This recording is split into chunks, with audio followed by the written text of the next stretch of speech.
social grant. Temporary shelters that meet the necessary hygiene standards will be identified for homeless people. Sites are also being identified for quarantine and self-isolation for people who cannot self-isolate at home. All shops and businesses will be closed, except for pharmacies, laboratories, banks, essential financial payment services, including the JSE, supermarkets, petrol stations, and healthcare providers. Companies that are essential to the production and transportation of food, basic goods, and medical supplies will remain open. We will publish a full list of the categories of businesses that should remain open.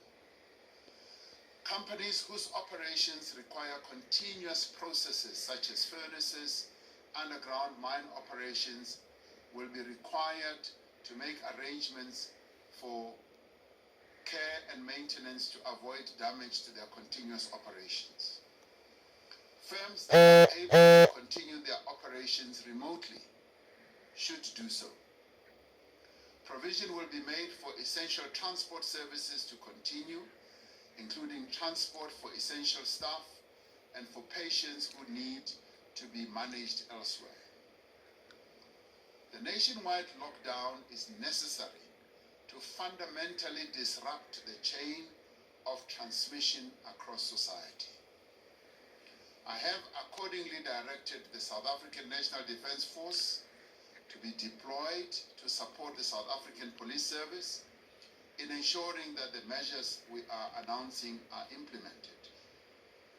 This nationwide lockdown will be accompanied by a public health management program, which will significantly increase screening, testing, contact tracing, and medical management.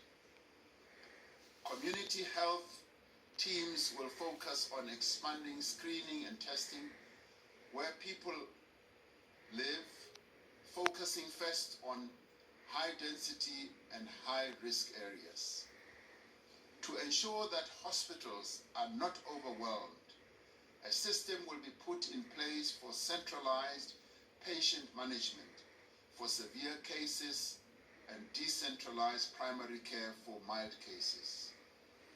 Emergency water supplies using water storage tanks, water tankers, boreholes, and communal standpipes are being provided to informal settlements and rural areas. A number of additional measures will be implemented with immediate effect to strengthen prevention measures. Some of these measures are that South African citizens and residents arriving from high-risk countries will automatically be placed under quarantine for 14 days. Non-South Africans arriving on flights from high-risk country we prohibited a week ago will be turned back. International flights to Lanseria Airport will temporarily be suspended.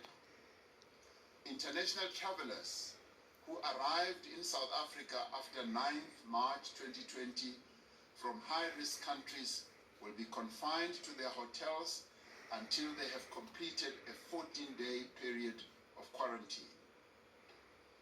Fellow South Africans, our country finds itself confronted not only by a virus that has infected more than 250,000 people across the globe, but also by the prospects of a very deep economic recession that will cause businesses to close and many of our people to lose their jobs.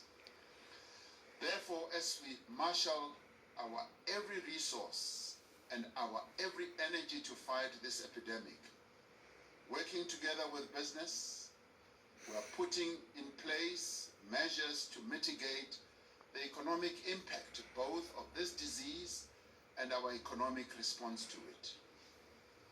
We are today announcing a set of interventions that will help to cushion our society from these economic difficulties. This is the first phase of the economic response, and further measures are under consideration and will be deployed as needed. These interventions are quick and targeted. Firstly, we are supporting the vulnerable. Following consultation with